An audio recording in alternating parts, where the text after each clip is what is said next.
पुण्यातील मानाच्या 5 गणपतींपैकी चौथा कोणता? हा गणपती पुण्यातील व्यापाऱ्यांचा खास गणपती आहे. ओळखलत का? बरं, तुळशीबाग म्हटलं की खरेदी आठवते. मग इथेच तर आहे मानाचा चौथा गणपती, तुळशीबाग गणपती. 1901 मध्ये तुळशीबागेतील व्यापाऱ्यांनी एकत्र येऊन या मंडळाची स्थापना केली. आजही हा गणपती व्यापाऱ्यांचा गणपती म्हणून ओळखला जातो. गणेश उत्सवाच्या वेळी तुळशीबाग परिसरात होणारी सजावट, प्रकाश योजना आणि भक्तांची गर्दी म्हणजे एक अप्रतिम दृश्य असतं. 100हून अधिक वर्षांची परंपरा आणि पुण्याच्या मानाचा सन्मान घेऊन तुळशीबाग गणपती आजही सर्वांच्या मनाचा राजा आहे. दरवर्षीची मूर्ती चांदीच्या दागिन्यांनी सजवलेली असते आणि बाप्पांची भव्य मूर्ती सुमारे 13 फूट उंचीची आहे. तुळशीबाग गणपती मंडळाने नेहमी व्यापारी समाजासोबत सर्वसामान्यांसाठीही समाज उपयोगी कामे केली आहेत.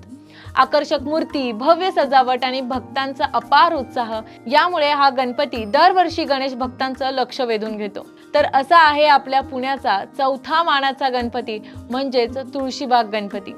आपल्या संस्कृतीबद्दल अशाच नाविन्यपूर्ण माहितीसाठी आमच्या सो स्पिरिच्युअल यूट्यूब चॅनलला सबस्क्राईब करायला विसरू नका. धन्यवाद.